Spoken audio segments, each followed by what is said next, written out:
রহস্যময় টাপু পার্ট 2। ছোট হরিণের মিথ্যে কথা শুনে লম্বু হরিণের খুব রাগ হয়। তুই যদি ঘুরতেই এসেছিলিস তো ঘুরে চলে যেতিস। মিথ্য কথা কেন বললি যে তুই অনেক সাহসী বলে? আর ওই দানব তোকে কেউই মারতে পারে না, তো তুই কি করে মেরে ফেলবি?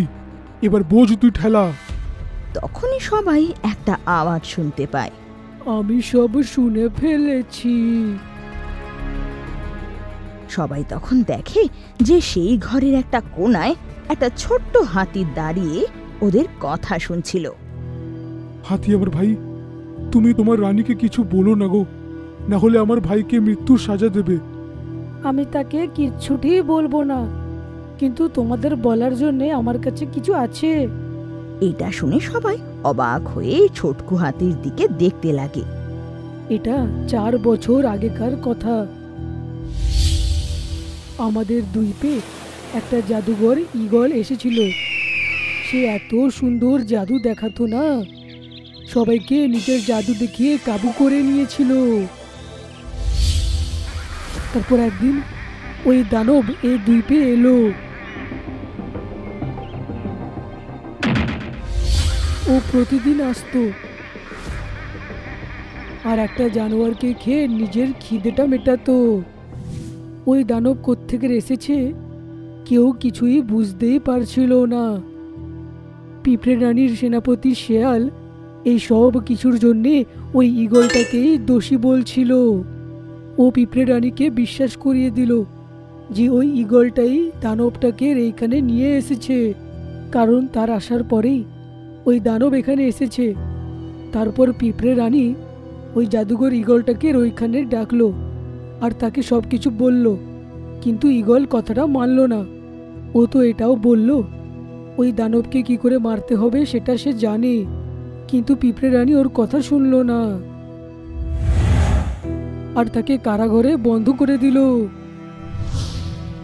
সে তার ডান্ডাটাও কেড়ে নিয়ে একটা অন্য কারাগারে বন্ধ করে দিল, যাতে কোনো জাদু না করতে পারে।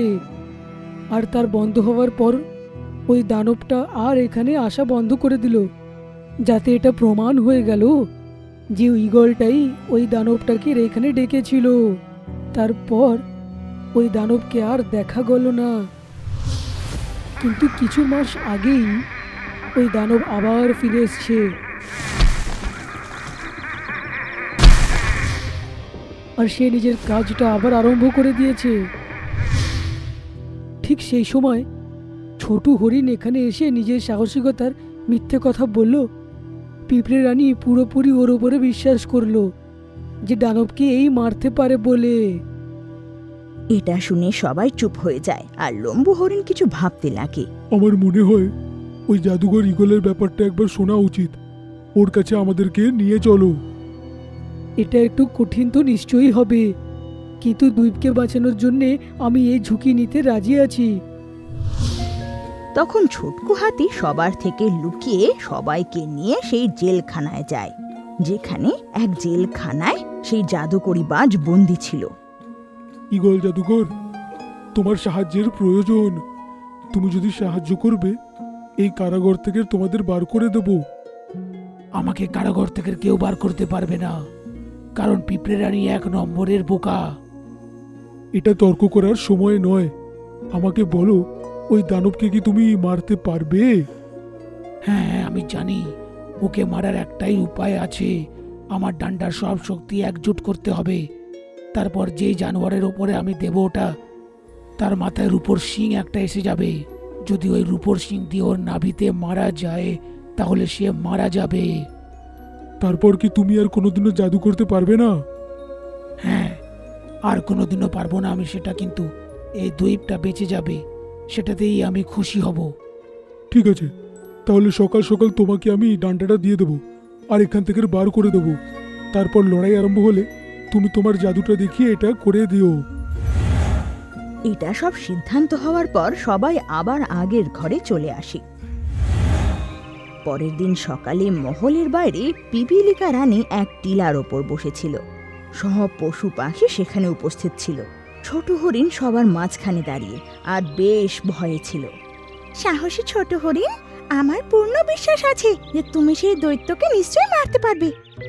এতে ছোট হরিণ মনে মনে ভাবে, আমার তো মনে হয় আজই আমার শেষ দিন এসেই গেছে, সেটাও আবার চন্দন কাঠ ছাড়া। তখনই মাটিতে হঠাৎ ধম ধম আওয়াজ হয়, আর সামনে থেকে একটা দানব হেঁটে আসে।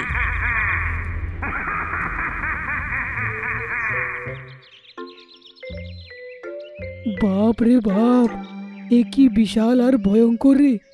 আজই আমাকে কেলিয়ে বৃন্দাবন দেখিয়ে দেবে রে। ওই দানব ছোট হরিণের সামনে এসে দাঁড়ায় আর জোরে জোরে হাসতে লাগে।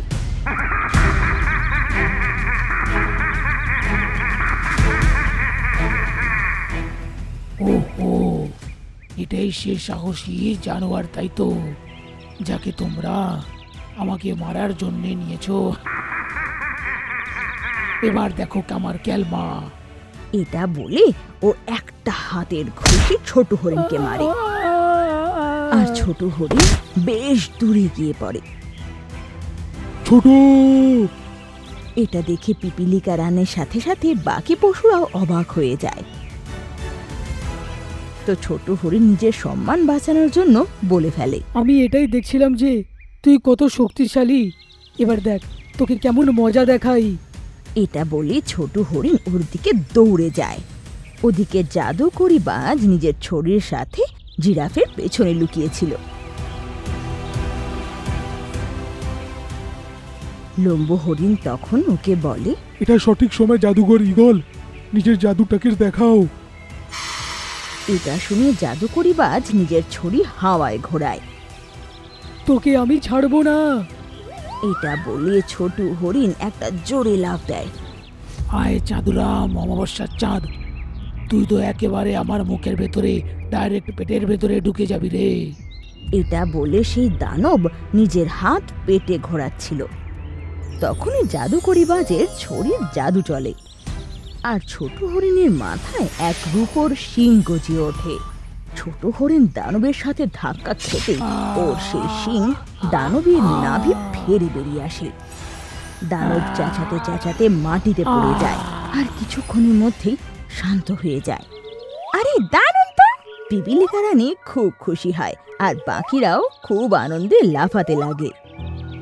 তোমরা সবাই আমাকে কিন্তু একে মারার ধন্যবাদ দেবে না। এবার আমি সবাইকে সঠিক কথাটা বলতে যাচ্ছি। এটা শুনে লম্বু হরিণ আর বাকিরাও খুব ভয় পেয়ে যায়। জাদুকর ঈগল, সামনে এসো। এটা শুনে জাদুকরি বাজ পিপিলিকা রানীর সামনে আসে, যাকে দেখে পিপিলিকা রানী অবাক হয়ে যায়। তারপর ছোট হরিণ ওনাকে সব সত্যি কথা বলে দেয়। প্রথমে পিপিলিকা রানীর খুব রাগ হয়, কিন্তু তারপর ঠান্ডা মাথায় সব ভেবে দেখে আর বলে, তুমি আমাকে মিথ্যে তো বলেছিলে, তবে ঠিক আজ তোমার মিথ্যের জন্যই এই জাদুকরি বাজ যে এতদিন ধরে জেলে বন্দি ছিল আজ মুক্ত হলো, আর এর সততার কথা আমরা জানতে পারলাম। প্রিয় জাদুকরি বাজ, আজ তুমি তোমার সব শক্তি হারিয়ে আমাদের দ্বীপকে বাঁচালে, আর ছোট হরিণ তোমারও সাহায্য এতে অপ্রতুলনীয়। তাই আজ তোমাদের দুজনকেই আমি ধন্যবাদ জানাই। ধন্যবাদ পিঁপড়ে রানী। আজ থেকে জাদুকরি বাজ আমার প্রধান উপভোক্তা নিযুক্ত করছি। এটা শুনে সবাই খুশি হয়। তারপর ছোট হরিণ আর লম্বু হরিণ তার বন্ধুদের সাথে ফেরত আসার জন্য সেই নৌকায় বসে পড়ে।